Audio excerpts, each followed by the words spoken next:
Salut tout le monde, on commence cette revue de presse avec Kylian Mbappé qui a choqué toute l'Europe avec son triplé contre Manchester City. Magnifique, placard de Marca ce matin. Génie et champion, écrit le journal AS de son côté.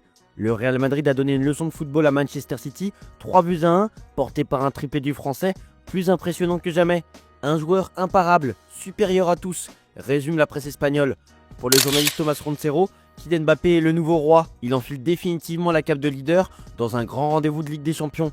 Dans l'équipe, on titre olé olé olé. Mbappé affirme son statut de leader au Real Madrid. On sent la confiance du mec, souligne Guillaume Haro dans les colonnes du journal. Aux côtés de Vinicius, Rodrigo et Bellingham, il fait briller les quatre fantastiques et sa relation technique avec le Brésilien prend de l'épaisseur. De son côté, Carlo Ancelotti savoure. Mbappé, c'est la cerise sur le gâteau. Il peut égaler Cristiano, a-t-il déclaré.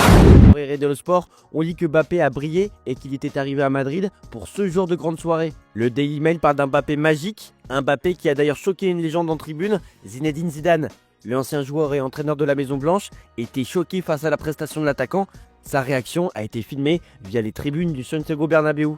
Après le match, sur X, Vinicius Junior s'est d'ailleurs réjoui de cette qualification avec un ok et un emoji qui pleure, sûrement en référence au tifo des fans de City au match aller qui disait « Arrête de pleurer à chaudes larmes ». En Angleterre, on axe aussi ses unes sur Kylian Mbappé.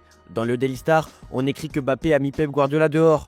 Le Manchester Evening News parle même d'un Mbappé tueur des Citizens. Manchester City a vu ses rêves européens brisés. Un match que Pep Guardiola qualifiera de l'un des plus sombres de sa carrière. Malgré la nécessité d'un miracle pour rester dans la compétition, City a dû faire face à un défi colossal, aggravé par l'absence d'Erling Haaland et Kevin De Bruyne. C'est un réel rappel que City ne peut pas revenir à ses souvenirs. Mbappé a clairement inauguré le début d'un cycle pour City. Dans le Manchester Evening News, on parle aussi de l'autre club de la ville qui aurait dépensé 17,5 millions d'euros pour licencier Erik ten Hag et l'ensemble de son staff. Au total, cette décision a coûté 33 millions d'euros au club. Les résultats financiers ont également montré une baisse du chiffre d'affaires de 12%. Raphaël Varane a d'ailleurs révélé sa relation avec Erik ten Hag lorsqu'il était joueur à Manchester United. Il affirme que le manager avait perdu le lien avec les joueurs. Il a expliqué aussi que parfois ten Hag prenait des décisions sans écouter le sentiment des joueurs, ce qui a créé des tensions.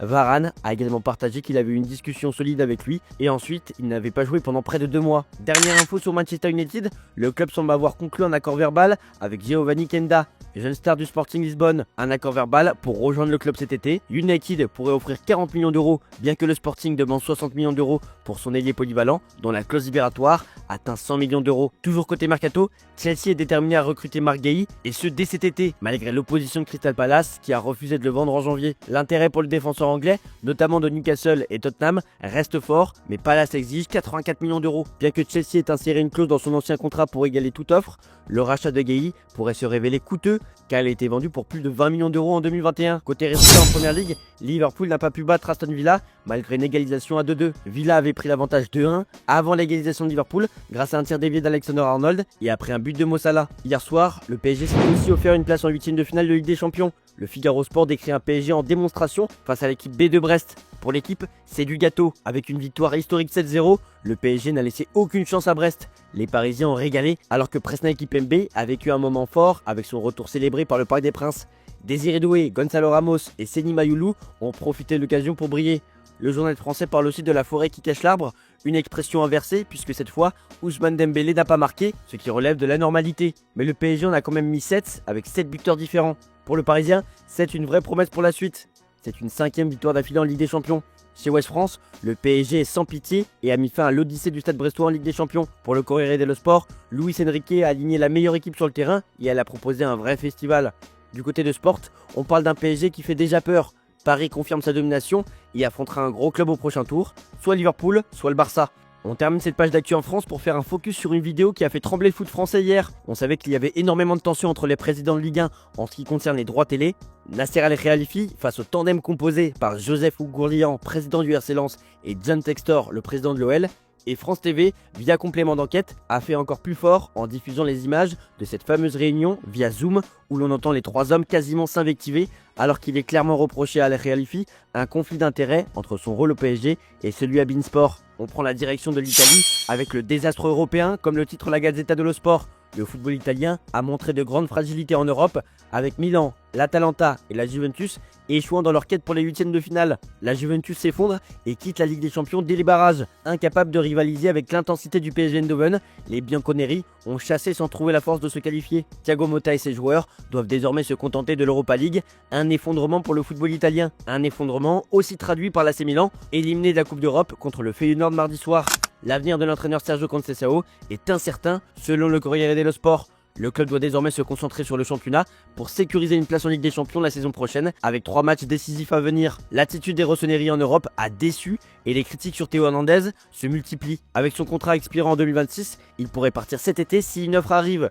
Mais son renouvellement semble impossible à moins qu'il accepte une réduction de salaire. Sa saison a été marquée par plusieurs erreurs, dont une contre Parme. On continue cette revue de presse en Allemagne. Dortmund, c'était 0. Placard Bild sur sa une. Le Borussia Dortmund a obtenu sa qualification pour les huitièmes de finale de la Ligue des Champions après un match nul 0-0 contre le Sporting Lisbonne suite à leur victoire 3-0 au match aller. Cependant, l'équipe a peiné contre une équipe adverse affaiblie. Le capitaine Emre Can a reconnu qu'il n'avait pas fait le nécessaire. Ils ont encore des leçons à tirer de ce type de match. Serhou Guirassy, auteur de 10 buts cette saison, a raté un pénalty crucial et Dortmund n'a pas réussi à concrétiser d'autres occasions. Le tirage au sort des huitièmes de finale les opposera soit à Aston Villa, soit à Lille. Bild consacre sa une aussi à un joueur allemand en difficulté du côté de Tottenham. Timo Werner, actuellement blessé à la cuisse depuis 4 semaines, semble avoir perdu la confiance de l'entraîneur Hans Postecoglou, qui l'a exclu de l'équipe pour la Ligue Europa. Malgré l'option d'achat de 12 millions d'euros, le club anglais ne semble pas vouloir lever cette option cet été. Werner pourrait alors revenir au RB Leipzig avec un contrat jusqu'en 2026, mais des rumeurs suggèrent un transfert possible vers la MLS chez les Red Bulls de New York. On termine cette revue de presse avec l'entretien exclusif de Lamine Yamal accordé au Mundo Deportivo. Lamine Yamal ne laisse place à aucun doute et refroidit Real Madrid. Ce que je ferais si le Real Madrid me faisait une offre? Impossible. Madrid, c'est non. Malgré l'intérêt des plus grands clubs, il reste concentré sur son avenir au Barça, où il se sent à l'aise. Comparé à Messi, il garde la tête froide. J'essaye d'être moi, a-t-il déclaré. Son mentor dans le vestiaire, Rafinha. Il me parle toujours avant et après les matchs, explique-t-il. Quant à son ambition, elle est claire. On attend de moi des choses qu'on n'attend pas d'un jeune de 17 ans et je l'exige de moi-même. Un autre crack fait les beaux jours du Barça, c'est Pedri. Porte consacre un article sur la pieuvre du championnat, un surnom hérité de Sergio Busquets. Avec 142 récupérations, il domine le classement devant Mosquera, Toro et Valverde. Son influence va au-delà de la récupération. Sa présence est désormais indiscutable, accumulant 2793 minutes cette saison. Fidèle au Barça, il devient l'un des capitaines de l'équipe et a écrit l'histoire du club. Voilà, c'est tout pour aujourd'hui. Bonne journée à tous. Merci pour votre fidélité. On se retrouve en fin d'après-midi pour le JT Foot Mercato.